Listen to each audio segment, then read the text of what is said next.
Hello and happy Easter. I'm Reverend Doug Duerr. For those of you that haven't met me yet, I'm the interim minister here at Unity on Greenville. If it's your first time here in the sanctuary or joining us online, we are so grateful that you're bringing your love and your energy into this sanctuary with us today. It's Easter. How you feeling?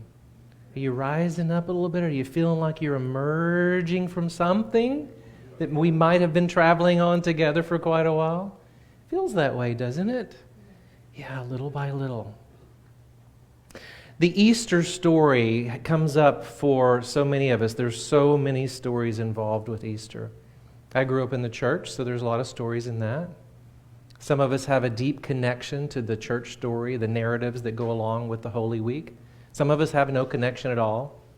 A lot of us have connections to a certain 6-foot-tall bunny and some peeps and some chocolate candy in baskets, dyeing eggs. We had that tradition for many years.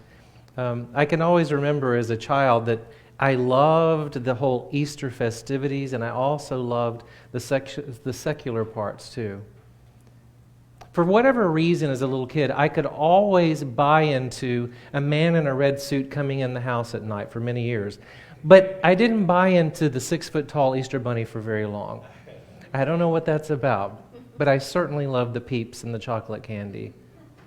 I told you a couple of weeks ago when I was here after service, I'm a chocolate person. Yeah, so Easter brings up all those wonderful treats again. The Easter story brings up so many narratives. Some of us are deeply connected to the tender experience of Holy Week. Yes? Deeply connected to those stories and what they can mean, especially as we unpack them in unity. The metaphysical interpretation of being entombed, trials and tribulations, betrayals, the rising up, the crucifixions, I would say, plural. Many of us have been through a crucifixion or two, haven't we? Those stories. And I know the Jesus in the story, the narrative of the Jesus in the story is my elder brother, my way shower, would not have us stuck in any part of those stories except for knowing that there's an overcoming and a rising up from it. But I remember as a child, I would often really get stuck into the cross experience or the crucifixion experience. It really stuck with me. And yet I think culturally sometimes that sticks with people and we tend to stay in the suffering aspect. But aren't we called to rise up? Aren't we called to rise above that again and again and again, as the song would say? To join together and rise up? I can remember this beautiful image as a child of the 3 crosses. Anyone know what I'm talking about, like a 3 crosses from a distance? It was a painting, but I remember the crosses were in the distance, but in the distance, the artist had painted these beautiful shadows where the sunlight was coming through, and I remember noticing the long, beautiful shadows that were on the ground from these crosses. And I paid attention to the shadow part. And it was interesting, I was thinking about that as Easter was starting to come this way, as spring was happening, and I thought about those shadows, and I thought, that's really interesting that Spirit is giving me that. The shadow work that we're called to do. And I thought it wasn't so much about the symbol of the cross, but about the shadow that sometimes comes with that, or the shadow within ourselves. Just wondering, anyone done any shadow work? Yeah? Some good work. Some are saying, what is the shadow? Debbie Ford, for those of you that know Debbie Ford's work, the Ford Institute, she made her transition in 2013, but left us with some brilliant books around shadow work. One of the ones that first turned me on to shadow work was The Dark Side of Light Chasers. It's where psychology meets spirituality. And what a beautiful blessing she was in our world and continues to be by her work. But she was also a friend of Unity and did a lot of workshops with Unity and toured a lot of our churches. And I had the pleasure of working alongside her for some shadow work and some workshops. And it was the first time I really began to look at my shadow. And what I began to understand is it's those parts of ourselves that we have denied, that we don't want to look at. Not the parts that we show, the parts that we step forward and say, this is me, but there's other parts. And for whatever reason, sometimes, maybe it's friends, family, maybe it's the culture, society, tells us to put parts of us away. Because that's not acceptable. That's not okay. So we tuck it away. so we can fit in, so we can be a part of everything else. The shadow brings with it wonderful negative and positive opportunities. The shadow journey is a deep journey. It's not as scary as you think. It's an opportunity to move into wholeness. Because we affirm wholeness, yes, all the time in Unity. We affirm wholeness. But how can we get to wholeness if we're not looking at all parts of us and incorporating the dark with the light with the dark? Taking that from an individual story out into the world, I think we can all agree that we have seen shadow come to light in many ways over the last few years, haven't we? Opportunities to heal it. And that's what's so beautiful about the shadow, because while it is hidden, not talked about, not seen, can't do a whole lot about it. But when it comes up to light, it's the opportunity to bring it up and heal it. And gosh, I think we've had lots of opportunities that keep showing up for us in the last few years. Lots of wonderful opportunities. The things that we see in the world, sometimes they're like, oh my gosh, that's awful. That's terrible. That's this, that's that. We have all of our judgments around it. So what do we do with that? If we truly live into principle number 3 in Unity is about co-creating our reality. For those of you that know that, you might have a different language for it, but it's co-creating our reality. So I love when I see beauty and love and sunshine and rainbows and unicorns, and I see, oh, I'm co-creating that, all of that beauty and that love and that light. I am a part of that. But if I look over at this other stuff happening, I'm like, oh, no, but I'm not co-creating that. I don't claim that. But that's the question. Are we participants also? Is it a sacred responsibility that we are co-creating our realities all the time in every moment? That's a question. Nods, yes, pondering. Are we co-creating our reality? Giving us the opportunity to become centered and to pay attention to where the divine experience intersects with the human experience. Wasn't that Jesus' life story? Navigating human and divine? We rise every single time we pause and say, gosh, that person, that story, that subject matter really grinds my nerves, really irritates me. I get to look back and go, wonder why that particular thing is getting me in this way. My work shows up again to do, a shadow part of me. I don't get to escape that. But it's an ongoing journey all the time. So I think it's partly our internal story, the narrative of the crucifixions, I say, and the entombment is not where we live, but it's where we move out of every time we connect to a greater story, a higher story for ourselves and for our world.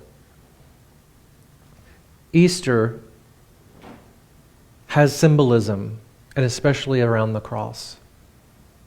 And I spent years it was really an important part as a childhood, and then years reconciling my cross story, the symbol of the cross. You may have done that too. For some, the cross is a deeply important symbol. For some have said, nope, not doing it, has hurt me, I don't like it. Some have no connection at all to it. Again, today, I wear one around my neck, and I have for years as I reconciled that symbol. For those of you that have been in Unity for a while, you may have heard the story of the cross, metaphysically interpreted, that it's the intersection or the crossing out of negative beliefs, of something negative in our lives. Wonderful way to see that, the vertical and the horizontal. I have taken it over the years and begun to see it a little bit differently.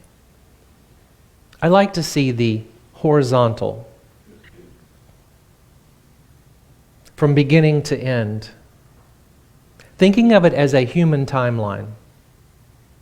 We come into this world as an original blessing. Agree? And we're traveling these experiences all the way into what we may call the death experience or the transition experience or the next life experience. But there is a journey that we're on. I like to believe I'm way down here on the journey, by the way, I just want to say. wisdom and maturity and growth and experiences and all those entombments and crucifixions and all that stuff and the betrayals and the trials and tribulations, we keep doing this. And we're growing and learning, and we are evolving, we are raising consciousness, we are rising up as we do it. And here we are on this journey, going through this experience. And then there's this vertical aspect of the cross. Deeply grounded. I'm a former yoga teacher, so you may see me do certain stances. But here we are, deeply grounded in the vertical, deeply planting our feet in Mother Earth, in the soil, connected to the vibration of all life, the flowers and the trees and the soil, the birds, the reptiles, those things that slither, even if we don't like them all the time. All of that, we are connected deeply to Mother Earth. And it is running up and through us, out through the top, the crown chakra, the Christ consciousness, the divine, the highest self. So it's running up and through us. And yet there's this human intersection. Here's this divine intersection. Interesting where it lands. Yes? Right here. So when I come from my human story and I intersect it with my heart space and my divine self, I have those moments of human and divine. Jesus navigated this story, human and divine, navigating, reconciling that story. The frustrations, the fears, the teaching, the preaching was all about navigating. It's our story. Do you see that? That divine story within us. I love the intersection part. I love the part that there is a heart map that is coming from this. So when I'm in a decision-making space and I can center, ground myself in a decision-making place and come from this place, I can connect to my highest self as far as the next steps, what I'm called to do. And we can see it. You've all seen it to where you're coming from the human or the divine. You have those moments where we pop out into that new space. Charles Fillmore talked about popping out. Charles Fillmore, co-founder of Unity. Pop out into that higher consciousness. And we do that occasionally when we are centered and when we are grounded. I want to invite you in this moment. Everyone joining us at home, if you're driving, do not do what's next. If you're joining us later and watching recording and you're driving, do not follow this exercise. But I just want to invite you to look around in this space right now. If you're able to turn around and actually look around at the space you're in. Look up, look to the side. Maybe you're going to connect with some eyes as you do so. Notice the experience. Notice the space you're in the present moment. These windows, this piano, this sanctuary, you've locked eyes with some people. See why, if you're driving, this is not an exercise for you. Focus on the road. But this is claiming the present moment. This is claiming the now moment. When Jesus was on the cross, those of you might remember one of the things that he said to one of the men next to him. Today you will be with me in paradise. Today you will be with me in paradise. Today, now, present moment, in paradise. Paradise, what comes up for you? Where's paradise? Heavenly experience. It's not the yesterdays. It's not the tomorrows. It's now. And looking around the sanctuary, connecting in this moment, grounding in this now moment means we can claim the heavenly experience in this now moment. Seek ye first the kingdom. Heard that before? Seek ye first the kingdom, and that is here. Not an external location, not an after party we're waiting to get to, but a right here, right now, in this moment. And see, we can claim that any moment that we want to do that. In the busyness of life, we can pause and breathe and say, I'm really getting into my human self, and I need to really center and connect. Pause in the busyness. As the video was talking about, we get really, really, really busy. But pause in the sacredness of the now moment. And when we do that, we rise up in consciousness. We change the collective energy that we are contributing to. Sacred responsibility there. We are contributing to that rising up. No matter what's going on in our lives, there's always hope.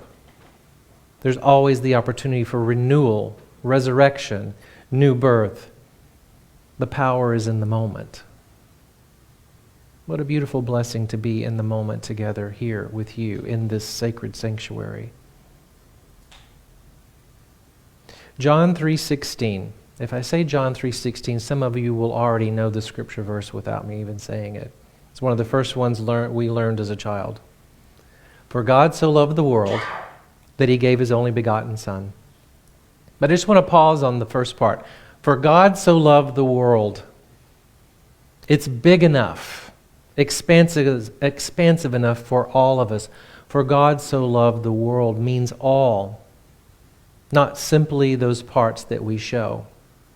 It's the shadow and the light. It's all parts of ourself and for everyone. For God so loved the rich, it didn't say that. The famous, the thin, this group or that group, the sober or the successful, the young or the old. For God so loved the world, the expansiveness of all.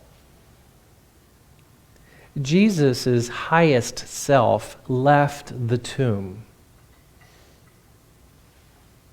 Imagine that power and freedom that we can claim to roll away the weight, the heaviness of doubt, disillusionment. Just imagine what that feels like. If you just think of the stone as the weight, and we roll that away into a new experience, into a rising up. And every time we do it, we rise up. We elevate the collective consciousness. The Easter story, for me, is a call to rise above fears and doubts into our highest self. Good Friday experiences, they don't last forever. Events that feel like crucifixions, they're not forever. And there's comfort in knowing that this too shall pass. Yes? An amen or a yes or a uh-huh or a yep. Today, my Easter story is about the emergence from this COVID cocoon. And I claim that. You claim that with me? A powerful collective opportunity for a spiritual reboot. Perhaps it's been a blessing and a gift to give us a spiritual reboot, to see all that is occurring in our world. Come on now. If you can't see what has been occurring for years, that is showing up for us to heal and renew, then I think we're missing out. It's a reboot. It's a call. I really know that. Today, my Easter story is that we find renewed hope, a deeper faith, a greater joy in life, and not living in the storm all the time, but experiencing that paradise, that heavenly experience. Exploring the shadow and embracing those parts that we might have denied and said, no, but today I'm going to claim it and say, yes, I am. Yes, I'm here. See me. I see you. You matter. I affirm that my brothers and sisters across the world will know the heavenly experience in the moments that we are called to and that we are understanding right now. That needs of belonging, safety, inclusion, acceptance, harmony, just to name a few, are met. Yes, they are met, and they are known. So the years I spent as a coach, people would say, okay, these are a lot of tasks, or they feel really daunting. But I know that we can shift from thoughts into action very simply. And sometimes that's just with taking a step. Sometimes that's with just moving energy, shifting ourselves from one moment to the next. And so I want to invite you, not if you're driving, to shift with me if you are able. If you are able to stand and shift energy from a seated position, would you rise with me? It's a request. And I invite you to look on the screen here at the affirmation, the vision statement for Unity on Greenville, which fits so beautifully to the message today. We see a world where every being lives in an awareness of their sacred oneness and divine light. Now we're going to take a breath together, and we are rising. Do you see? We shifted energy. We were sitting. We have shifted energy. We took an action step. So therefore, it is closer to a reality than ever. So say it with me again. We see a world where every being lives in awareness of their sacred oneness and divine light. Yes? Wherever you are, joining us online, watching it at a later time, I invite you to do this exercise too and claim this truth for our world. Remain standing with me right now as we continue to shift this energy and shine our light. And know that no matter where you are, if you haven't heard it today, that you matter, you are sacred beings of light, and you are loved.